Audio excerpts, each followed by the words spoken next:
तो दोस्तों स्वागत है सोले का एक और न्यू नेगेटिव मॉडल की वीडियो के अंदर में। और आज के इस वीडियो में हम लोग आपको बताने जा रहे हैं वांग लिंग की फ्यूजन बॉडी वर्सेस हेवनली दाव। लेकिन इस दौरान ये जो हेवनली दाव है उसका सिर्फ हार्ट यहाँ पे अपीयर नहीं होने वाला, बल्कि उसकी पूरी बॉडी शायद आ जाएगी। तुम लोगों को आगे चल के वीडियो में पता चल जाएगा। लेकिन इस दौरान मुझे अंदर से फीलिंग आ रही है कि शायद से ये वाला जो पार्ट है वो हम लोगों को रेनेगेड इमॉर्टल की मूवी के अंदर में दिखाया जाएगा।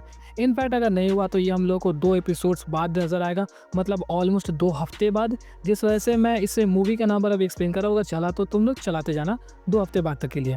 तो चलिए आज के इस वीडियो को हम लोग बिना किसी देरी के स्टार्ट करते हैं। तो अब तक के आप लोगों ने एपिसोड्स में देख लिया होगा कि वहाँ पर वांग लिन ने उस एंसेस्टर को मार दिया। एंसेस्टर को मारने के बाद शू ली गुओ की जो लवर थी उसका भी पूरा भांडा वहाँ पे फोड़ लिया। इसके साथ साथ वहाँ पे जोरू, जी हाँ, जोरू के साथ में एक काफ़ी इमोशनल भरा मोमेंट होने वाला है, जिसके ऊपर में मुझसे वॉइस ओवर फिलहाल नहीं हो पा रहा है, क्योंकि मैं जब जब बोलने आ रहा हूँ मैं अटक जा रहा हूँ।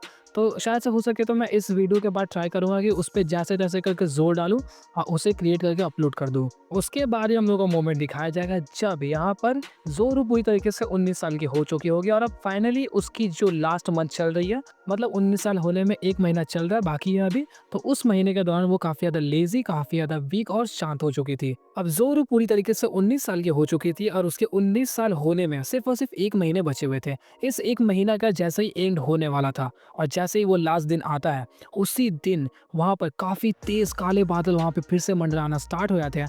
मतलब अब फिर से हेवनली दाव वहाँ पे अपीयर होने वाला है। उस हेवन मैसेंजर को यहाँ पर आता हुआ देखकर वांग लिन पूरी तरीके से तैयार था और उसकी जो नज़रें थी सिर्फ और सिर्फ उस दौरान ज़ोरू के ऊपर में टिकी हुई थी।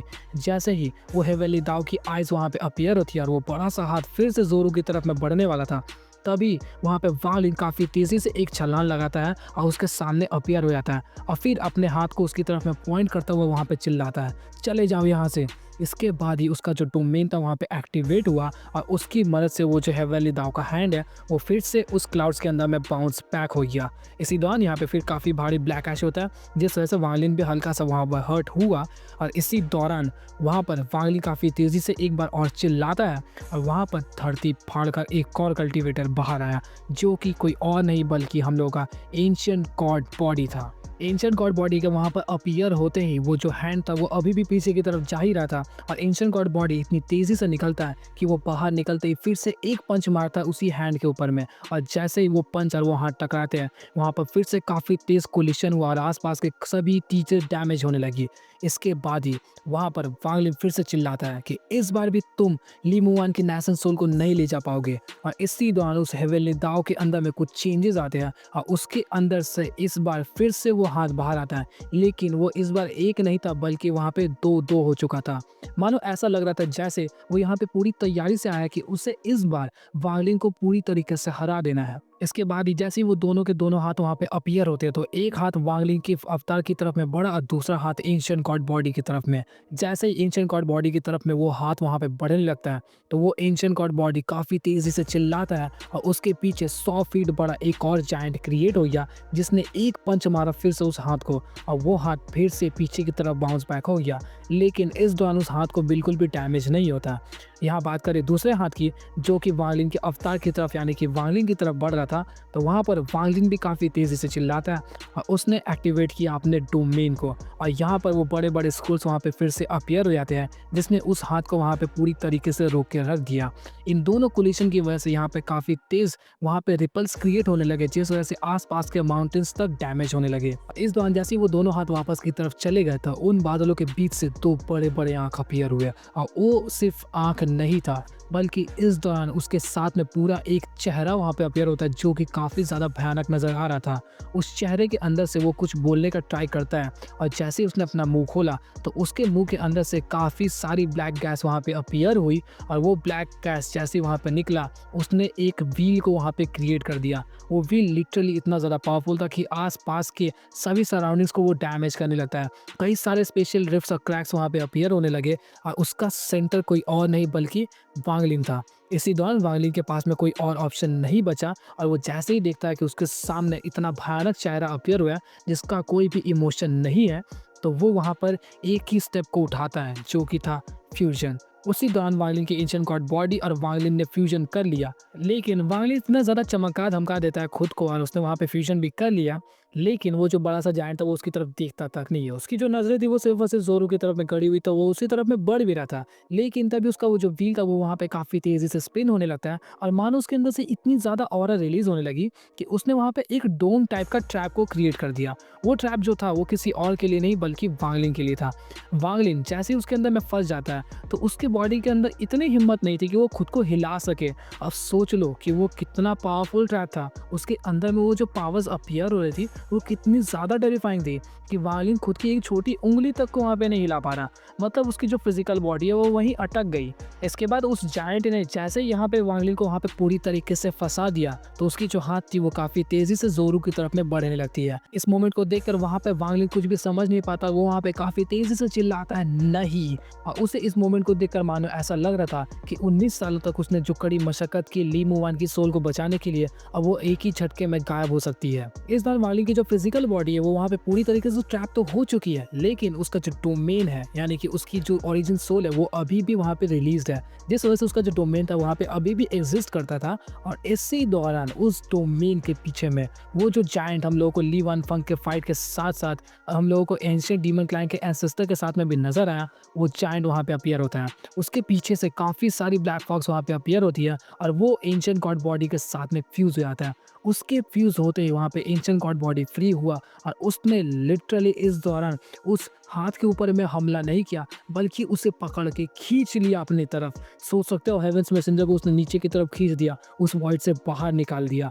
और जैसे ही वो वॉइड से बाहर आता है तो उस फिगर को देखकर वहाँ पर वांग लिन बिल्कुल घबरा चुका था, क्योंकि उसने जिसे देखा उसकी आंखों पे यकीन नहीं हो पा रहा। इस दौरान अगर हम लोग साइड से देखेंगे तो मानो ऐसा दिख रहा था जैसे आसमान के अंदर में दो बड़े बड़े जायंट्स जो कि ऑलमोस्ट सिमिलर दिखते हैं वो वहां पर अपीयर हो चुके थे। मुझे पता है इस मोमेंट को सुनकर तुम लोग समझ गए होंगे कि मतलब मैं क्या कहना चाहता हूँ। जी हाँ, वांग लिन भी यहाँ पर इसलिए शौक था क्योंकि उसके सामने वो जो कल्टिवेटर खड़ा था वो कोई और नहीं बल्कि एक और ऐसा कल्टिवेटर था जिसके माथे पर लिटरली 7 स्टार्स अपीयर थे। और उसके माथे पर वो जो 7 स्टार्स थे उनमें से 3 स्टार्स देखकर मानो ऐसा लग रहा था जैसे वो वहाँ पर सील्ड हो, क्योंकि उनकी जो ग्लो थी वो बाकी चारों के मुकाबले काफ़ी ज़्यादा कम थी।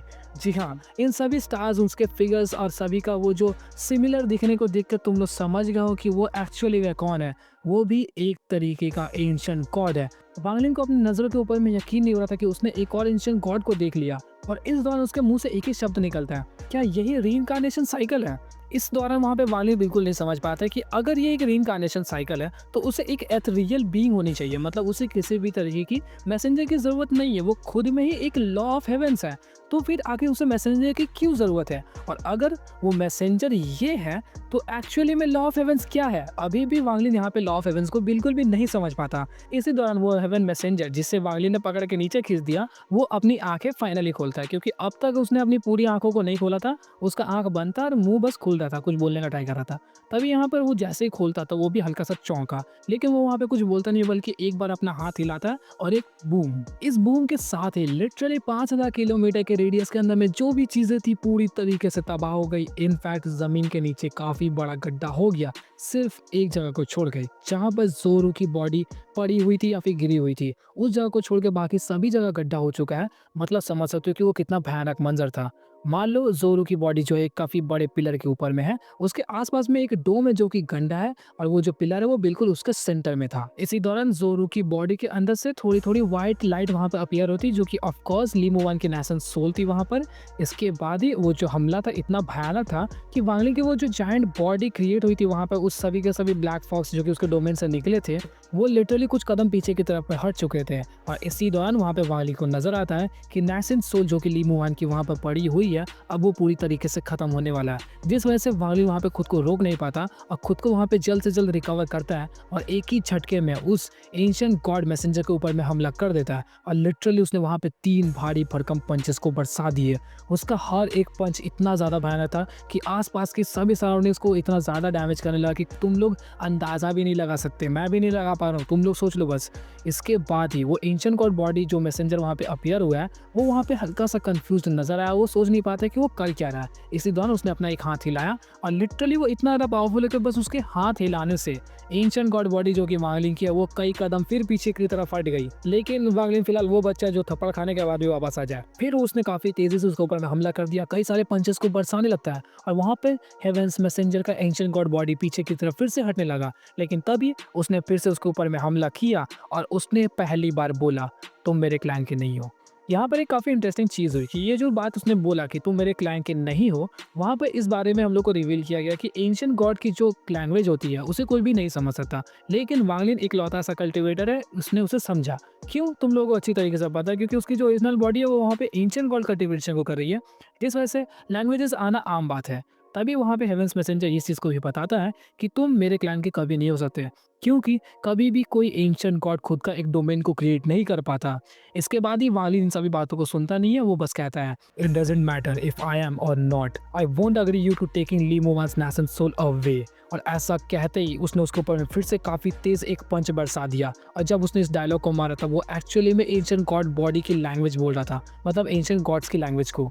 वांगलिन ने जैसे यहाँ पर उसके ऊपर में हमला किया तभी एक आवाज़ आती है, वांगलिन यू लाइड टू मी, मतलब वांगलिन तुमने मुझसे झूठ कहा। और ये आवाज़ किसी और की नहीं बल्कि ली मोवान की थी। वांगलिन इस आवाज़ को पहली बार में ही पहचान लेता है कि वो किसी और की नहीं बल्कि उसकी वानर की है।